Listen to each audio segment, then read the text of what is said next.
Muy buenas tardes, son las 4:02 de la tarde, estamos en una programación especial, por supuesto, porque hoy día no es un día cualquiera en nuestro país, es un día histórico y hay mucha gente que tal vez ha estado trabajando todo el día y no se ha enterado de lo que ha sucedido, pues nosotros le explicamos con lujo de detalles todo lo que ha estado pasando el día de hoy. ¿Con qué? Con el pedido de cuestión de confianza en el Congreso de la República. ¿Por qué? Hay todavía gente que se ha preguntado, pero ¿por qué Salvador del Solar ha ido si fue el presidente de la República el que hizo el pedido de cuestión de confianza? No, señores. El presidente de la República salió en una conferencia de prensa con gobernadores regionales, con su gabinete, a explicar que iban a pedir una cuestión de confianza, que habían decidido pedir una cuestión de confianza al Congreso. ¿Por qué pedir una cuestión de confianza? Porque sentían que el Congreso no sentían, pues es la realidad,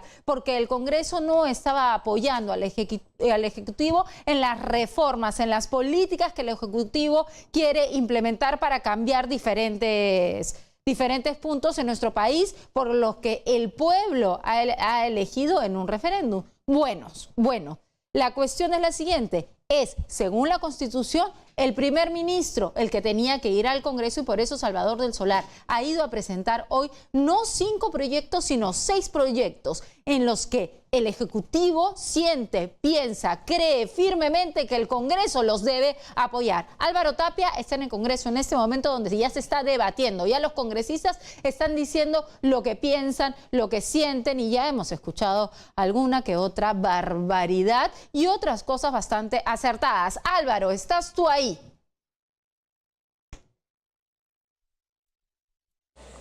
Si tú, Congreso, no me otorgas la cuestión de confianza. Esa es la figura real.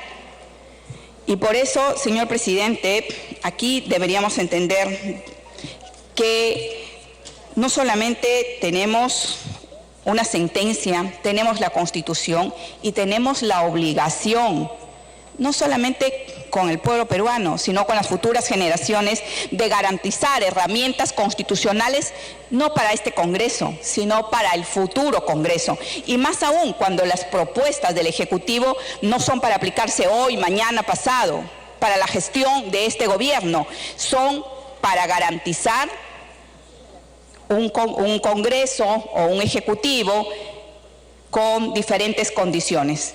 ¿Quién se puede oponer, señor presidente, a que una persona sentenciada venga a ocupar una curul?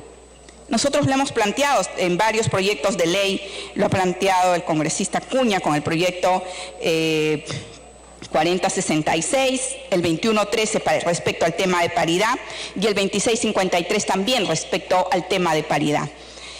La preocupación, señor presidente, es que al acotar los plazos, al acotar los términos en los cuales debe ser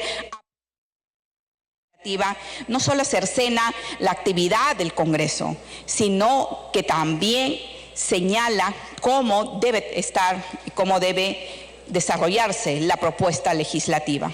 Lo cual, señor presidente, vuelvo a señalar, no está en el marco del proceso legislativo. Por eso, señor presidente, yo me pregunto, ¿quién hace este tipo de propuestas? ¿A quién le interesa generar una situación de intranquilidad, de enfrentamiento, en la que ni gana el Ejecutivo ni gana el Legislativo? ¿Por qué, señor presidente? ¿Cuánto está la economía? 3%. ¿Cuánto tiene mínimo las otras economías? Por lo menos un 4%. ¿Queremos seguir a la saga, a la colita? Estas son preocupaciones que deberíamos tener en cuenta. La lucha contra la corrupción, señor presidente, tiene que ser una lucha real, una lucha frontal. El caso Lavajato es el caso emblemático de la lucha contra la corrupción, pero no puede ser, señor presidente, que después de 3 años que se conocía que esta empresa estaba involucrada, recién venimos a pedirle a Brasil que nos mande las pruebas, que nos otorgue las pruebas. No, señor presidente, enseguida al Ministerio Público, como lo pide. Entonces, esa es la posición que el día de hoy está presentando la congresista Marisol Espinosa, representante de la bancada de Alianza para el Progreso. Ahora, hay que mencionar que según el presidente del Congreso, Daniel Salaverry, aún faltan 50 oradores para que sienten su posición y de esta manera cada uno se le va a dar 5 minutos para que pueda explayarse en el Pleno del Congreso. Por otro lado, para aprobar la cuestión de confianza se necesita una mayoría simple, es decir, la mitad de asistentes más uno para aprobar esta cuestión de confianza. Informó Laura Tapia para Chitos. Álvaro, no sé si me logras escuchar, solamente una pregunta. Tú que has estado todo el día ahí y has estado preguntándole a todos los congresistas por qué van a votar sí o no a la cuestión de confianza. ¿Has logrado hacer un porcentaje de cómo va a ir la votación? La gran mayoría ha mencionado que va a ejercer el día de hoy un voto de confianza, es decir, que están dando el libre albedrío para que ellos, los parlamentarios, puedan votar y, pues, según tenemos entendido, los únicos que van a votar en contra de la cuestión de confianza son los congresistas pertenecientes a la bancada izquierdista, es decir, de Frente Amplio y de Nuevo Perú. Bien, Álvaro, muchísimas gracias. Vamos a comunicarnos contigo más adelante, por supuesto. Aníbal Quiroga, constitucionalista, está en línea y queremos hablar con él para ver cuál es su apreciación según lo que está viendo. Buenas tardes, señor Quiroga. Buenas tardes. No sé si me escucha bien, si tenemos una buena señal. Al parecer hemos tenido un problema de comunicación. Vamos a volver a llamarlo en este momento para poder conversar con él. Ya está en línea. Aníbal, señor Quiroga. Sí, buenas tardes. ¿Cómo está? Yo le escucho bien. Buenas tardes. ¿Usted ha estado escuchando a los parlamentarios, a los congresistas? ¿Le parece que se están enfrascando en la discusión sobre si es que esta cuestión de confianza es o no constitucionalista y no están discutiendo el asunto de fondo, que son los proyectos? Lo que pasa es que la cuestión de confianza es poco conocida y ha sido poco utilizada. Es una institución del derecho parlamentario que se introdujo en la Constitución del año 79, que muy pocas veces ha sido usada y que por lo tanto ni los congresistas y a veces los propios abogados no saben qué significa, no creen que es una institución por la cual el Poder Ejecutivo puede obligar a hacer algo. Es una forma de ganar legitimidad en el Congreso para poder desarrollar una política, un punto de trabajo o un proyecto de ley que se pueda alcanzar. Y yo lo que he encontrado hasta ahora, dentro de lo, digamos, poco que saben de lo que es la cuestión de confianza, es un discurso más bien moderado. Yo tenía la impresión de que el tema iba a ser muy violento, muy fuerte, pero para empezar el propio Permira ha estado modosito en la mañana. Bastante, ¿no? Su discurso ha sido mucho más suave que lo que originalmente fue la carta que envió. La carta es mucho más dura, ¿no? Y luego de eso las intervenciones de los congresistas también han estado bastante más moderadas. Entonces parecería que por lo menos no va a haber tanta violencia verbal en el punto, y que al final la confianza se va a dar y que se estaría alejando la posibilidad de una disolución. Parecería también que el Ejecutivo reflexionaba acerca de los alcances de una disolución y la complejidad que eso podría traer y la múltiples variables que se pueden dar a partir de una disolución, ¿no? Un nuevo Congreso, un Congreso dominado por la izquierda, no necesariamente con una facción afín al presidente Vizcarra, responsabilidades del 2021 por haber cerrado el Congreso en condiciones discutibles o discutidas con interpretaciones auténticas.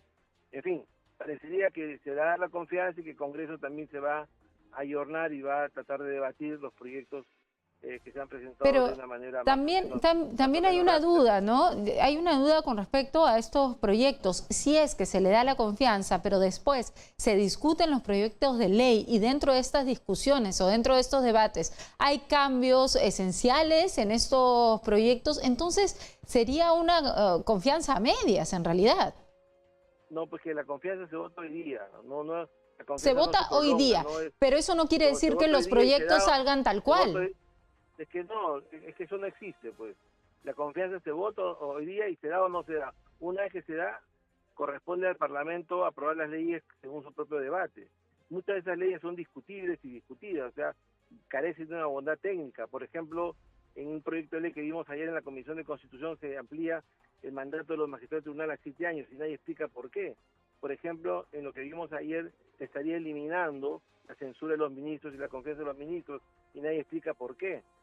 Hoy día en el proyecto que se ha presentado por parte del Premier sobre inmunidad, se le está dando el levantamiento de la inmunidad a la Corte Suprema, pero se olvida que los parlamentarios tienen la misma inmunidad que los magistrados del Tribunal Constitucional, y tampoco nadie explica si eso alcanza o no alcanza a los magistrados. Entonces, es un conjunto de normas, proyectos que se han hecho por politólogos, sin contar con la asesoría de la Academia Peruana de Derecho Constitucional, que es la más reputada de Sudamérica, y que en todo caso pues adolecen de algunos errores, ¿no? Eso también es parte del debate del día de hoy. Tienen que ser modificados y cambiados. Si eso va a ser acusado por el presidente como ser un cambio sustancial, estamos fritos, ¿no? Sí, pues. Lo importante es que la confianza existe, la confianza es un mecanismo constitucional, pero la dación de las leyes, su redacción, aprobación o desaprobación corresponde al Congreso. Bien, muchísimas gracias. Muchísimas gracias. Ha sido Aníbal Quiroga, constitucionalista, para aclararnos un poco el tema de que si hoy se vota la cuestión de confianza, ¿qué va a pasar con los proyectos de ley más adelante? Vamos a regresar con mucha más información. Nos tenemos que ir a un corte. Regresamos. Congreso decide.